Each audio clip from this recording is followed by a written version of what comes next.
Hello friends, good morning. अपने जो संविधान शुरू कर रखा था उसके 3 पार्ट आ चुके हैं। चौथा जो पार्ट है आज आपके सामने है फंडामेंटल राइट्स का। ठीक है, मुझे आशा है कि आपने तीनों पार्ट बहुत अच्छी तरह से देखे होंगे और आपने समझ लिए होंगे। कोई भी किसी प्रकार की उसमें दिक्कत है, कोई क्वेरी है तो आप कमेंट बॉक्स में लिख के हमसे पूछ सकते हैं। अभी जो आपके सामने पढ़ने जा रहे हैं फंडामेंटल राइट्स का जो चौथा पार्ट है वो अपने पढ़ने जा रहे हैं। इसके अंदर जो अपने पढ़ेंगे सबसे पहले वो अपने पढ़ेंगे अनुच्छेद 17 पढ़ेंगे। अनुच्छेद 16 पीछे पढ़ के आ चुके, मैंने बताया था। अनुच्छेद 16(4), 15(4) ये दोनों अनुच्छेद बहुत ज़्यादा इंपॉर्टेंट है और वो पीछे की वीडियो आप देख सकते हैं, उसमें से आप पढ़ लो ताकि आगे कंटिन्यूटी बनी रहेगी। अनुच्छेद 17, ठीक है। वैसे तो ये शब्द आजकल बड़ी चर्चा में चल रहा है, अस्पृश्यता, क्योंकि कोरोना महामारी चल रही है। उसके अंदर जो छुआछूत का जो माहौल है वो बना हुआ सामने आया, लेकिन अपने वहाँ नहीं जाना, अपने पढ़ना अनुच्छेद 17 अस्पृश्यता। इसको अपने ऐसे भी बोल सकते हैं छुआछूत, ठीक है। ये जो शब्द है, इसको जो छुआछूत का जो भेदभाव किया जा रहा था इसको खत्म किया गया है इसके अंदर, ठीक है। अनुच्छेद 17 के अंदर इसको खत्म किया गया। अनुच्छेद 35 आता है, आर्टिकल 35। इसके अनुसार इसमें लिखा हुआ बात है कि संसद ऐसी विधि बनाएगी जिसमें क्या इस चीज़ों को खत्म किया जाएगा। संसद ऐसी विधि बनाएगी। इसके अधिकार में देखते हुए 1955 को अस्पृश्यता अपराध अधिनियम बनाया गया था। 1955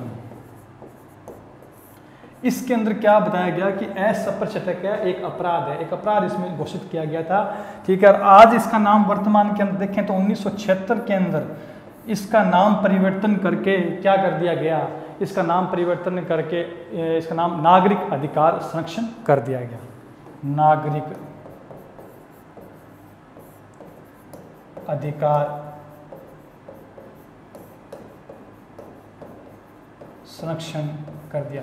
बहुत ज़्यादा इंपॉर्टेंट क्वेश्चन है, अपने एग्जाम के व्यू से अपने इसको देखें तो बहुत ज़्यादा इंपॉर्टेंट क्वेश्चन है ये, क्योंकि आज अस्पृश्यता का अंत की बात इसमें की गई। इसका जो 2 कानून अनुच्छेद 35 के तहत संसद बनाएगी और उसमें बनाया गया 1955 के अंदर अस्पृश्यता अपराध घोषित किया गया था। ये कानून बना के 1976 में इसका नाम परिवर्तन किया नागरिक अधिकार संरक्षण।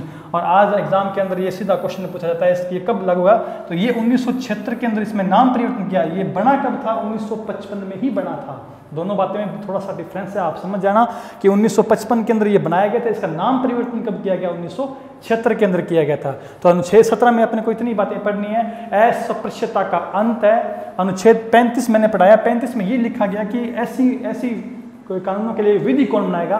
संसद बनाएगी। जो विधि आपके सामने बनाई गई है ये किसने बनाई गई? 1955 और 1976 के अंदर बनाई गई है, ठीक है। अनुच्छेद 17 कंप्लीट हो गया। अनुच्छेद 18 उपाधियों का अंत, ठीक है। उपाधियों का अंत ये बहुत अच्छा यहाँ से इसके जो इसमें इस आर्टिकल में से क्वेश्चन बीच में से काफ़ी आते हैं। इसके अंदर काफ़ी बार देखा भी गया इस ऐसे क्वेश्चनों को। देखिए इसमें क्या है कि सबसे पहले अनुच्छेद 18 में क्या हुआ था कि इन उपाधियों का इसमें अंत कर दिया गया था।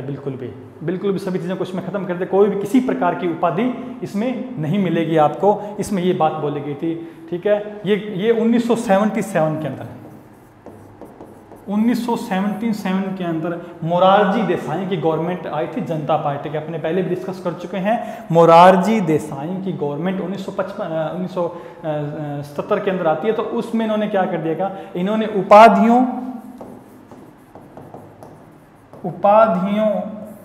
व पुरस्कारों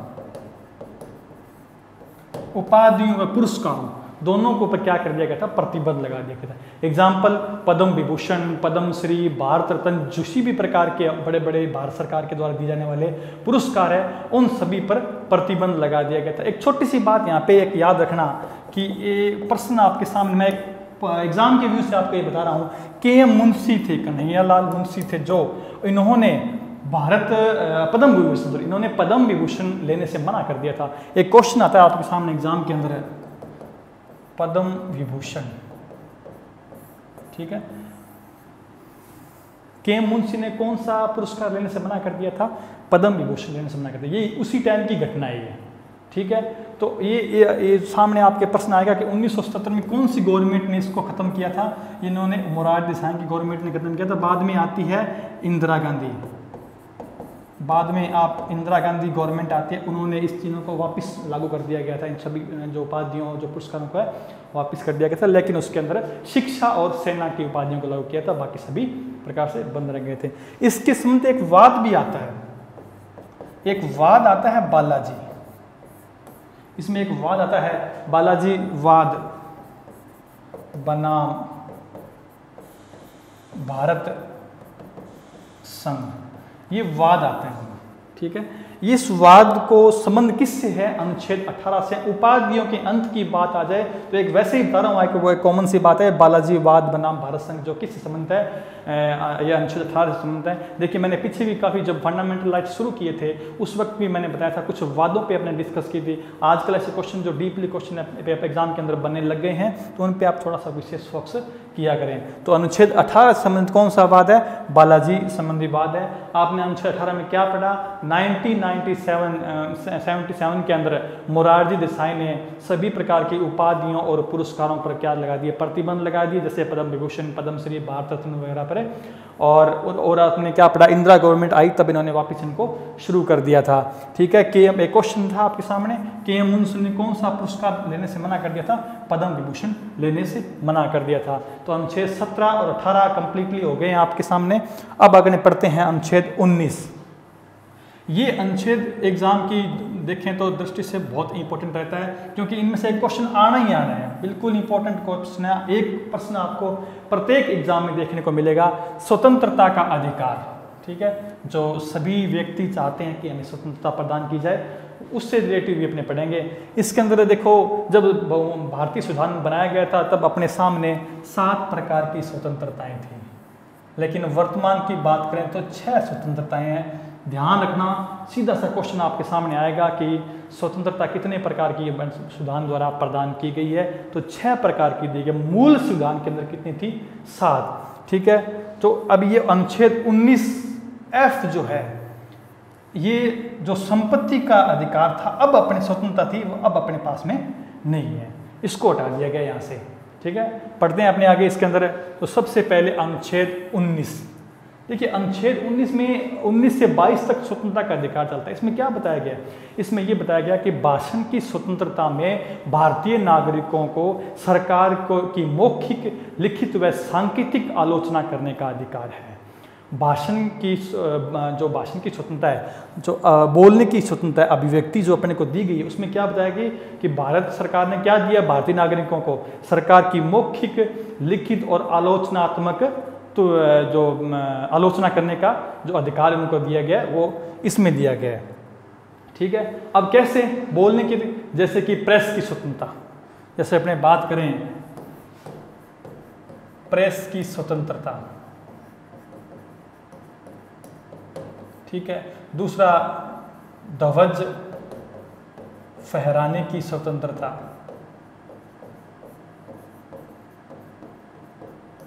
ठीक है।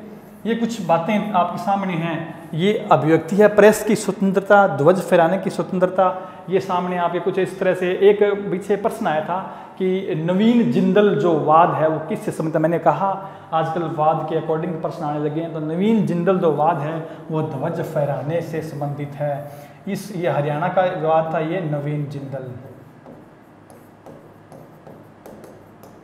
नवीन जिंदल। बहुत बढ़िया क्वेश्चन। आप इसमें ध्यान रखना कि बोलने की जो अभिव्यक्ति, मैंने बताया बोलने की अभिव्यक्ति के अंदर भारतीय नागरिक को लिखित, मौखिक और सांकेतिक आलोचना, सरकार की आलोचना करने का अधिकार है, जैसे कि अपने प्रेस के माध्यम से कर सकते हैं, या और भी अपनी स्वतंत्रता, किसी पर राष्ट्रीय ध्वज फहराने की स्वतंत्रता हो। ये सारी स्वतंत्रताएं जो अपनी किस में आएगी?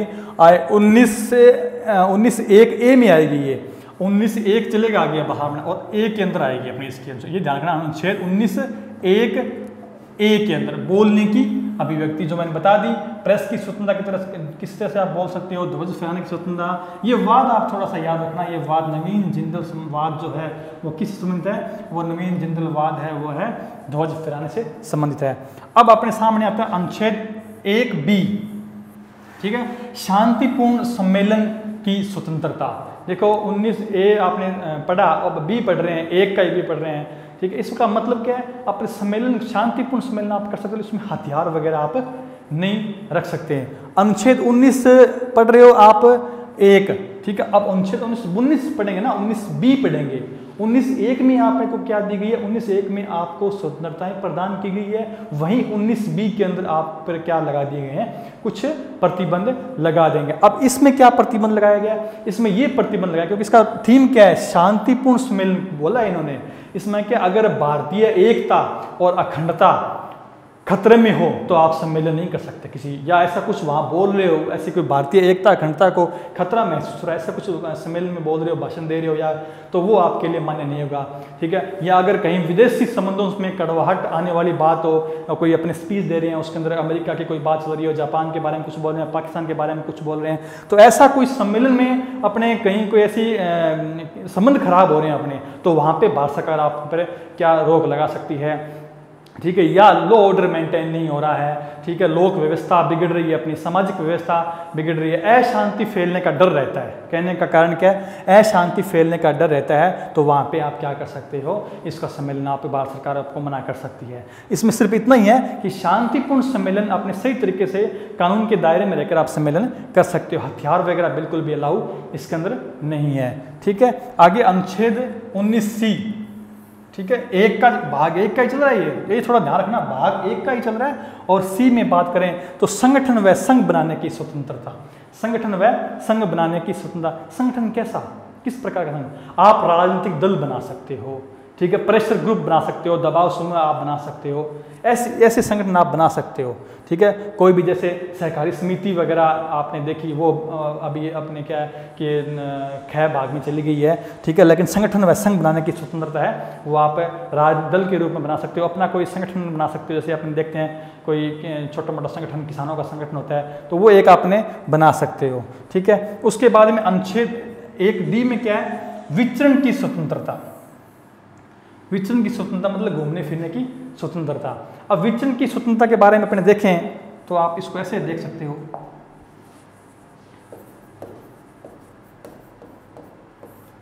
विचरण की स्वतंत्रता देख तो ऐसे देख सकते हैं अपने, जो अनुच्छेद 19 को आपने पढ़ रहे हैं विचरण की, उसमें ऐसे देख सकते हैं कि देश और विदेश,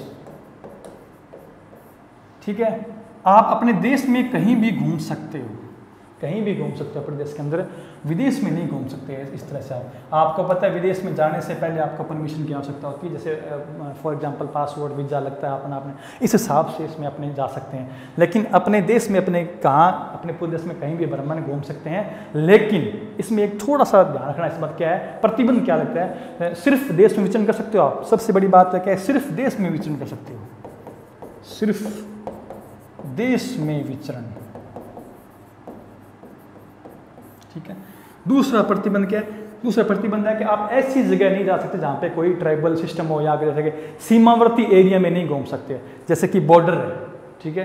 जैसे अपने यहाँ का सामान्य का आपने वातावरण जैसे गंगानगर के आसपास देखे तो पाकिस्तान बॉर्डर टच करता है, तो ऐसा नहीं है कि यहाँ से उठा व्यक्ति और वहाँ जाके अपने विचरण करने लगा, ऐसे खुलेपन से घूमने लगा, ऐसा नहीं है। आप सीमावर्ती एरिया में नहीं घूम सकते,